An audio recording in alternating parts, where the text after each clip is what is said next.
kanya batangiye kwicwa iyo za Mugunga, iyo mu makarita agiye atandukanye mu mujyi wa Goma, batangiye kwicwa, bagomba kwirukankira kurengera, ndetse bakaba banakijije n'andi maraso yaragiye kumeneka mu kanya kagiye gukurikiraho.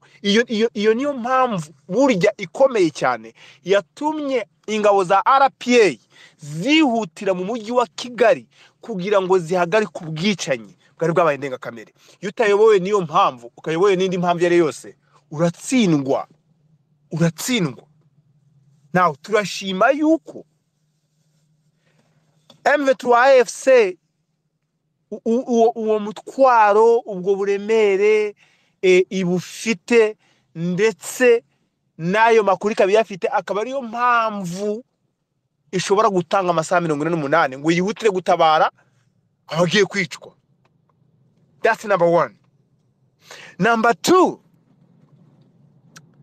gutega amatwi UN Security Council mu buryarya bwayo, mu bugome bwayo, mu busahiranda nini bwayo.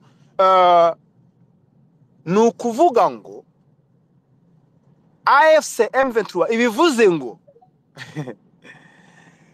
birangire byiteka ryose burundu abantu bavuga ururimi rw'ikinyarwanda by'umwihariko abatutsi be kuzongera kuba muri Kongo burundu, barandukeyo burundu byiteka ryose. Icyo gihe ntaho biba bitandukaniye no kuba aho duherereye hirya no hino ku isi twese tuba turimbutse, ko nta kurimbuka kuruta kubura igihugu, nta kurimbuka kuruta kubura igihugu burundu, ukaba utafite n'icyizere cyo kuzongera kukibona byiteka ryose. Kubw'ibyo rero ntabwo ari impamvu zo gushaka minere, ntabwo ari impamvu zo gushaka administration, ntabwo ari impamvu yo gushaka gucamo igihugu cyangwa se ibindi ibyo ari byo byose. Impamvu n'ebyiri bagomba, impamvu n'ebyiri, nimushake muzigira nyinshi, hariho na sous development, impamvu nyinshi zishobora kubaho, ariko iz'ingenzi mes chers amis, iz'ingenzi zitagomba no gutuma banibeshya amatwi yabo, bakwiriye kuyafungiramo ibiti kugira ngo bataza kumva umwanzuro uwo ari wo wose mubisha. Nizo mpamvu mvuze ko ari ebyiri. Hanyuma uvuze ngo baye bafashe Goma ngo mbere yuko iyo myanzuro ngwiba, cyangwa mbere yuko UN Security Council iterana. No, icyo gihe ikintu twakubwira, ikintu twabwira abantu, twababwira duti aho kugira ngo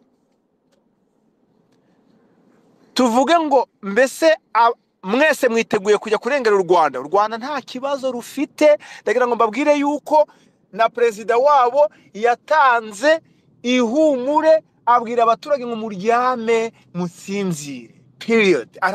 Ibyo arabizi neza, ni commander in chief, abizi neza, ntawe umurusha kureba kure, rumva, arabisobanukiwe neza. Ahubwo reka mvuge ngo niba twigira isomo ku bana b'Abanya-Israel bakubutse hirya no hino, bagakubuka hirya no hino mu ntara zigiye zitandukanye, mu bihugu bigiye bitandukanye, mu mirimo igiye itandukanye, bagakubuka bose bagataha, icyo byagombye kuduherera mu isomo ni ukutubwira ngo ahubwo turakora iki hano, twagombye kujya kubohora igihugu, cyo gutekereza uburyo twajya gutabara igihugu kidafite n'ikibazo gifite. Kugeza uyu munsi wa none genda shaka no kubaza, wenda niho ndibuje gusoreza.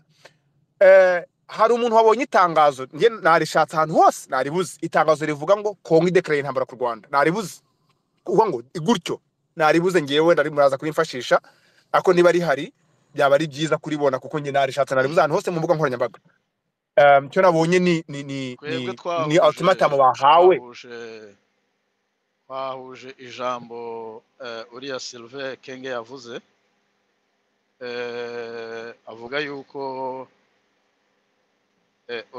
u Rwanda rutekereza ko u Rwanda rumenye ko hari intambara igiye gutangira. Tubihuza n'ibyo Gisegeti yavuze à la moindre escarmouche, tuza gusanga tudashobora kubitesha agaciro, kubera ko ibi bivuzwe nyuma y'aho perezida wa repubulika y'u Rwanda yavuze ko na gato adashobora kwirengagiza amagambo ya Gisegeti kubera ko ibyo avuga ntazi kubikontorora ariko ashobora guhubuka akagira icyo yangiriza. Ibyo ni perezida wabivuze. Duhujahuje dukora iyi titire dukurikije n'andi makuru dushobora kuba dufite y'ubutasi bwa Muhire ngenyine y'amakuru yanjye ngenyine. Rero ni icyo ngicyo ntabwo badekaraye intambara ariko nibyo twahuje. urakoze cyane Muhire, urakoze cyane. Nari nagize impungenge pe, ntabwo namenye ko mwagiye muhuza, mwamwiye muconnectinga dots, right? Ngenda ntabwo numva kuvuga hari ukuntu hari declaration yabaye like clairement publiquement officiellement bakavuga bati birarangiye nuko nkuko bigenze, noneho mukenyere turwane.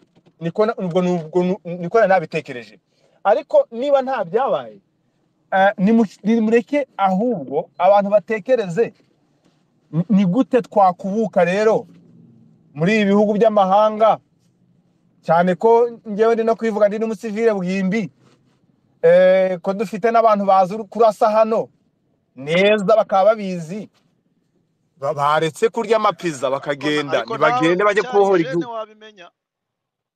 Ndacyari jene, nabyiga neza cyane, nta kibazo kabisa. Ariko noneho avuga nti noneho ni kuki noneho abantu batakora gutya bakajya gutabara, ahubwo bakajya kubohora igihugu cyabo, ko hari igihugu gikeneye kubohorwa, hakabaho n'igihugu dushaka kujya gutabara kitatewe. The difference between the two. And ndagira ngo iyo ndebye hano, ndi kureba hano muri space, nkabona nka 90% z'abana bari aha ngaha b'abajeni ni abanyekongo. Ubundi ndabaza François, mumbabare ntago ari kwisabasira umuntu, ahubwo ni ukubaza kugira ngo menye nge, kuko hano ndiyinjije pe, ndiyinjije hano, numva ntabwo ibintu bya politike mbizi neza, nta nubwo sinigeze nambibamo, nge ndi kubaza gusa. Iyo ubundi politike ushobora kuyihunga ariko ntiyaguhunga ngo byakunda.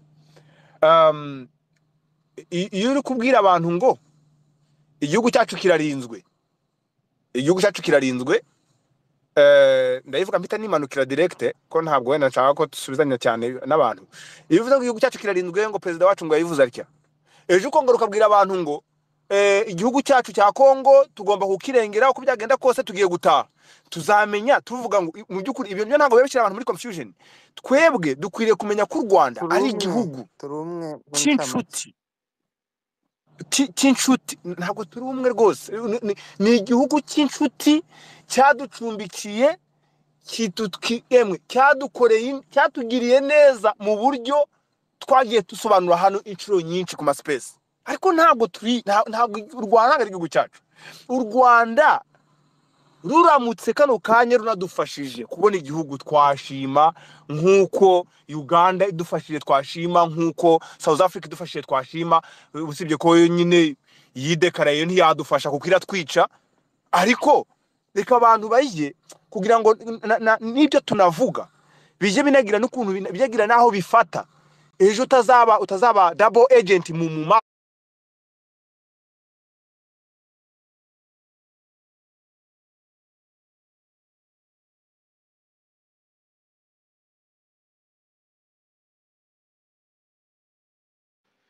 reka ngire aka kantu nga highlighting kuko kari très important.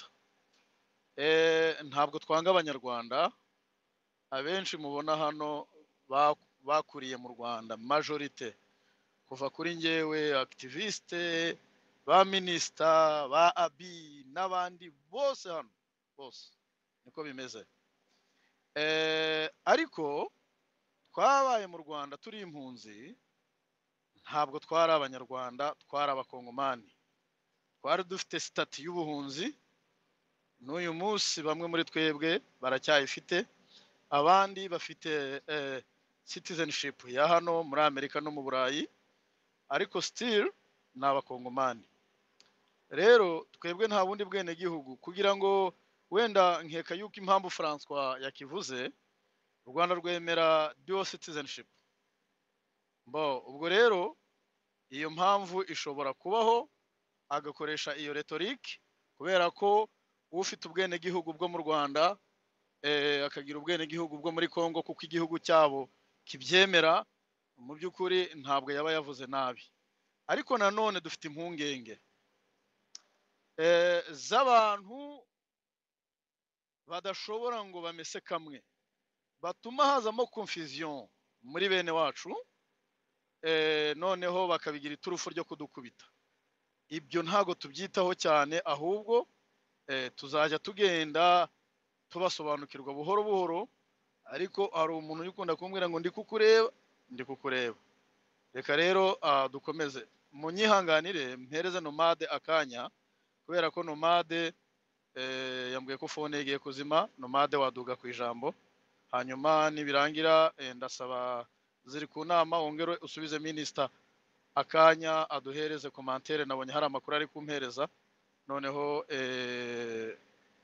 dukomerezaho. Urakoze cyane Muhire, mumbabarire gufatwa umwanya w'abandi benshi cyane sintinda. Cyambere mfite ikibazo ndwaye aka grippe, ijwi ntabwo riko ravaho neza. Cya kabiri nafite akantu ushaka ko basangiza, kubera ni very important kugira ikintu bitwa historical parallelism, kuvuga ko tureba ibintu byabaye muri histoire yacu cyangwa y'abandi, tukareba ukuntu twagira parallelism muri sense yo kumenya est-ce que ibi nta hantu byari byaba ahandi kandi byagize ingaruka yahe. Sintinda, ndaza kugusaba muvandimwe Muhire, kubera nkunda ukuntu uvuga mu Kinyarwanda, ndabisoma ndiko ndabivana hano kuri internet, ndabisoma mu Cyongereza nyende buhoro, wowe ubisimure mu Kinyarwanda kandi ugire kwa kundi ugira dramatisation kabisa, biryohe neza cyane. Mu akanya mbasomera ibyo nshaka kubasomera, ntabari birebire. Okay, iyi ni ubajije histoire ya Idi Amin na Tanzania. Twese hano turamuzi Idi Amin, ariko hari ukuntu fo kureba ukuntu ibintu bigenda bihura cyane rwose. Hano baratubwira ati Idi Amin attacked Tanzania primarily because of a deep personal animosity with Tanzanian President Julius Nyerere. Kuvuga ngo Idi yatatse igihugu cya Tanzania nta yindi mpamvu ya nyayo, ahubwo ari impamvu ze bwite yarafitanye, ku mpamvu ze bwite yarafitanye na Julius Nyerere. Urakoze. Stemming from Amin's 71 coup d'etat, biturutse kuri coup d'etat yabaye 71 muri 71. Yego. Yeah, exactly. Okay, in Uganda, which overthrew Nyerere's ally Milton Obote. Ni ukuvuga ngo byari binyuriye muri Milton Obote, agihe yafashe byari binyuriye muri Nyerere kugira ngo atere inkunga Milton Obote. Okay, somehow. Okay. Amin believed, he believed that Uganda exiles, okay, parallelism, Uganda exiles were seeking to overthrow him and use the invasion of Tanzania as a way also to distract from his own internal problems in Uganda. Nyihanganire gatoya. Oh, sure. Nirukanye ko host wanjye ntabizi. Minister unyihanganire ko interruptinga, ariko reka mwereze link. Niba namuri muvinze, niba simbizi ukuntu mbikoze. Minister wakongera uka requesting ijambo cyangwa ukanyandikira nkaguhereza link, kubera ko sinzi niba nkuri muvinze mu byukuri. Munyihanganire kubera ko